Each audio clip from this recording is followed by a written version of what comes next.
Hello students, मैं अतुल सिन्हा। आज हम लोग बात करेंगे राउल्ट्स लॉ से रिलेटेड ग्राफ के बारे में। ये काफ़ी इम्पोर्टेंट टॉपिक है जिससे क्वेश्चंस आता है। जैसा कि हम लोग जानते हैं कि राउल्ट्स लॉ एक लिक्विड सॉल्यूशन से रिलेटेड लॉ है, जिसमें ये उस सॉल्यूशन में एक पार्टिकुलर कंपोनेंट का वेपर प्रेशर उस कंपोनेंट के मोल फ्रैक्शन पे कैसे डिपेंड करता है, इसके बारे में बात करता है। अगर राउल्ट्स लॉ से रिलेटेड किसी भी स्टूडेंट को दिक्कत है तो इस पर एक लेक्चर अवेलेबल है, कंसेप्ट बेस्ड करके आप उसको देख सकते हैं। तो राउल्ट्स लॉ में जो हम लोग ग्राफ देखेंगे वो vapour pressure versus mole fraction से रिलेटेड ग्राफ देखेंगे। कुछ इंपॉर्टेंट इन्फॉर्मेशन पहले ग्राफ से पहले समझ लेते हैं।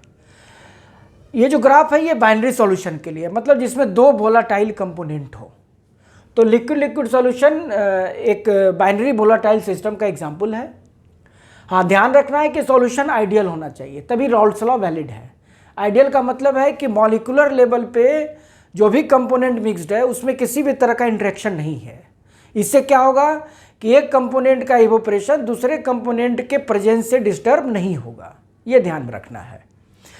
तो जब भी बाइनरी सॉल्यूशन के ऊपर जो टोटल वेपर प्रेशर होगा वो डाल्टन्स लॉ के हिसाब से सभी कंपोनेंट के पार्शियल वेपर प्रेशर के जोड़ के बराबर होगा, क्योंकि वो सॉल्यूशन के ऊपर 1 का भी वेपर है और 2 का भी वेपर है। तो ये सिंपल सा डाल्टन्स लॉ कहता है कि total vapour pressure of the solution is equal to partial vapour pressure of 1 plus partial vapour pressure of 2। अब राउल्ट्स लॉ आता है। राउल्ट्स लॉ कहता है कि एक पार्टिकुलर कंपोनेंट सपोज आई का जो पार्शियल वेपर प्रेशर है वो एक्चुअल में उस कंपोनेंट के मोल फ्रैक्शन पे डिपेंड करता है। यानी Pi is equal to Pi not into mole fraction of this component in the solution. This is Raoult's law. ये टर्म समझ लेना क्या है कि Pi नॉट का मतलब है, जब भी नोट दिया रहे इसका मतलब ये प्योर कंपोनेंट का वेपर प्रेशर है। आई जब अकेले होता तो इसका जो वेपर प्रेशर होता Pi नॉट होता, लेकिन अब ये सॉल्यूशन में है तो इसका वेपर प्रेशर Pi है पार्शियल, और ये इससे रिलेटेड है। इसको कुछ ऐसे समझो, मान लो ith कंपोनेंट है, ये राउल्ट्स लॉ कहता है कि कुछ इस तरह का रिलेशन है।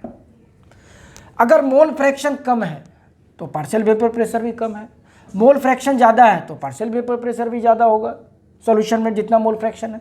सपोज आई नहीं है यानी मोल फ्रैक्शन 0, तो आई का वेपर प्रेशर भी 0।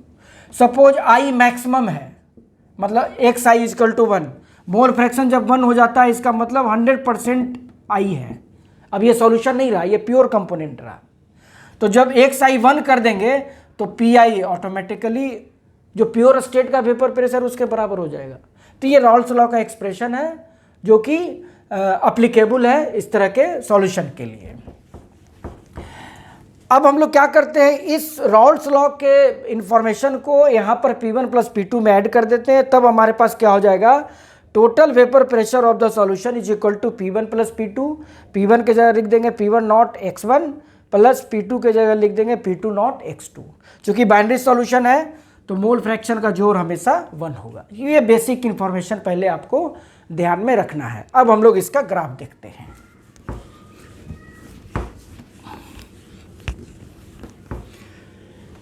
अब देखो, ग्राफ के लिए जो हमारे पास रिक्वायरमेंट है वो यही है कि दो कंपोनेंट है, एक लिक्विड 1 इसका partial vapour pressure over the solution P1 not into x1, और एक है लिक्विड 2 जिसका हेल्प अभी हम लोग लेंगे ग्राफ में P2 नॉट x2।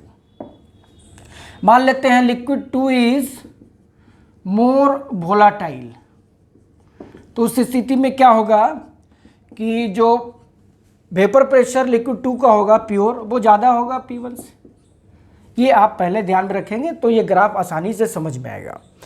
अब हम लोग इस बाइनरी सॉल्यूशन का ग्राफ देखते हैं। तो पहले तो हम लोग एक मोल फ्रैक्शन का लाइन खींचते हैं। मोल फ्रैक्शन में 2 पार्ट होगा, एक यहाँ पे होगा एक यहाँ पे। बाइनरी सॉल्यूशन में ध्यान रखना हमेशा 2 पॉइंट होगा मोल फ्रैक्शन का। पहला पॉइंट में मान लो कि 1 नहीं है, प्योर 2 है, तो ये पॉइंट हो जाएगा जब mole fraction of 1 is equal to 0। यानी इस स्थिति में 1 नहीं है, केवल और केवल क्या है 2 है, तो x2 हो जाएगा 1। इसको बोलते हैं इस पॉइंट पे 100% 2 मौजूद है। और एक रेंज यहाँ पे हो जाएगा फाइनल, कि यहाँ पॉइंट पर मान लें कि x1 यहाँ पर 1 है, यानी 100% 1 है, तो इस स्थिति में यहाँ 2 नहीं होगा। तो सॉल्यूशन का रेंज हमेशा इस पॉइंट और इस पॉइंट के बीच ही सॉल्यूशन होगा, क्योंकि ये पॉइंट प्योर लिक्विड 2 को बता रहा है और ये पॉइंट प्योर लिक्विड 1 को बता रहा है। ये क्लियर हो गया दोनों रेंज। तो सॉल्यूशन इसी दोनों के बीच में। एक चीज़ और देख लेना कि x1 इधर बढ़ रहा है और x2 इधर बढ़ रहा है। ये है हमारा वेपर प्रेशर। तो ये vapour pressure versus mole fraction का ये ग्राफ हो गया। चलिए पहले हम लोग सोचते हैं 1 पे। 1 का जो वेपर प्रेशर है वो directly proportional to mole fraction. तो 1 का देखो कहाँ से है, मोल फ्रैक्शन इस डायरेक्शन में बढ़ रहा है। यहाँ पर मोल फ्रैक्शन 0 है, यहाँ मोल फ्रैक्शन 1 है। तो 1 का लाइन, P1 का लाइन कुछ ऐसा हो जाएगा। ये हो गया P1 का, ठीक है। तो ये लाइन जो ये वेरिएशन है फॉर कंपोनेंट 1। जैसे जैसे मोल फ्रैक्शन बढ़ेगा P1 भी बढ़ेगा। और इस पॉइंट पे क्या हो जाएगा, इस पॉइंट पे x1 1 है तो P1 हो जाएगा P1 नॉट। चलिए अब हम लोग देखते हैं कंपोनेंट 2 का वेरिएशन क्या है। तो कंपोनेंट 2 का देखो मोल फ्रैक्शन इस डायरेक्शन में बढ़ रहा है, यहां से शुरू होगा, तो ये लाइन यहां से हो जाएगा। ये हो गया P2 का, P2 नॉट x2। और इस पॉइंट पे जब x2 1 हो जाए तो ये प्योर वेपर प्रेशर है लाइन लिक्विड 2 का, तो ये हो गया P2 नॉट। चूंकि वेपर प्रेशर 2 का ज़्यादा है तो ये देखना P2 ज़्यादा है P1 से। क्लियर हो गया। तो ये P1 का वेरिएशन, ये P2 का वेरिएशन। अब हमको देखना है कि सॉल्यूशन का क्या होगा। तो सॉल्यूशन के लिए अभी हम लोगों ने देखा कि सॉल्यूशन का जो वेपर प्रेशर है टोटल, ये है P1 plus P2, P1 plus P2। तो ये लाइन हमेशा, जो टोटल वेपर प्रेशर का वेरिएशन है वो हमेशा इस लाइन को फॉलो करेगा, हमेशा।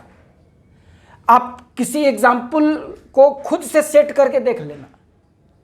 आप मान लो कि P1 जो है, P1 नॉट है 1 ATM और P2 नॉट है 5 ATM, ठीक है। आप मोल फ्रैक्शन को चेंज करते जाओ और ये ग्राफ खींचो तो हमेशा ये लाइन आएगा।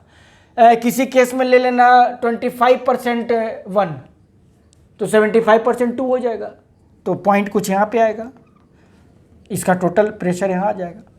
50% 1 ले लो और 50% 2 ले लो तो ये पॉइंट बीच में आ जाएगा। ये बता रहा है 50% 1 और 50% 2, इसका पॉइंट यहाँ आएगा। यानी कहने का सेंस है, आप कुछ डेटा पुट करके भी आप चेक करेंगे तो टोटल वेपर प्रेशर का लाइन हमेशा वेरिएशन ही होगा। यानी ये है P total P1 plus P2, ठीक है। तो ये ग्राफ हो गया आपका vapour pressure versus mole fraction. एक चीज और ध्यान देना कि जो टोटल वेपर प्रेशर है सॉल्यूशन का हमेशा P1 नॉट और P2 नॉट के बीच है। P1 नॉट भी एग्जैक्टली नहीं होगा क्योंकि फिर ये सॉल्यूशन नहीं होगा, ये केवल लिक्विड 1 हो जाएगा। P2 नॉट भी एग्जैक्टली नहीं होगा क्योंकि इस समय लिक्विड 2 हो जाएगा। यानी सॉल्यूशन का वेपर प्रेशर हमेशा इस दोनों के बीच ही होगा। क्लियर। तो ये ध्यान रखना है आपको। अब किसी भी पॉइंट में आप इस ग्राफ को कुछ ऐसे भी सोच सकते हैं। सपोज हमारे पास 50% का केस है, ये 50% का पॉइंट है, ये पॉइंट है, ये पॉइंट 50% कंपोजिशन का है। तो देखो यहाँ पर क्या क्या आप बता सकते हैं। आप बता सकते हैं कि ये वाला जो पॉइंट है ये है हमारा P1 और ये जो पॉइंट है ये हमारा है P2 और ये वाला जो पॉइंट है, ये वाला पॉइंट ये हमारा है नीचे से यहाँ तक, ये है P1 प्लस P2 यानी P टोटल। ठीक है, तो इस ग्राफ को आप जितना स्टडी करेंगे उतना आपको खुद से भी कुछ सारा रिजल्ट आने लगेगा। अब देखो इस ग्राफ का इम्पोर्टेंट जो कुछ कंक्लूजन है ऑब्जेक्टिव के लिए वो ध्यान में रखना है।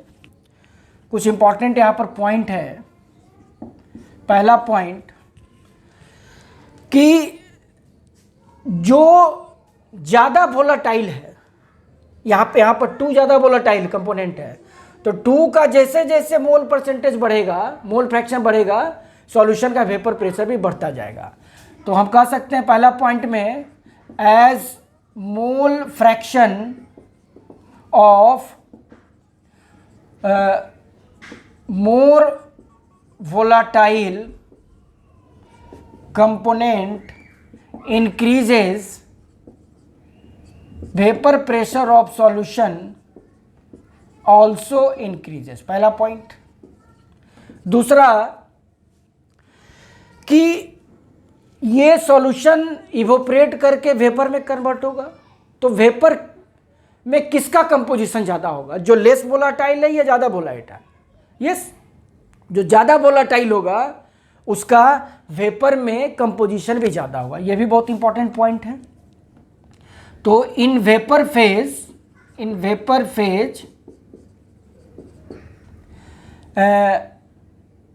मोर volatile system has more concentration of vapour, यानी vapour will be richer in more volatile system.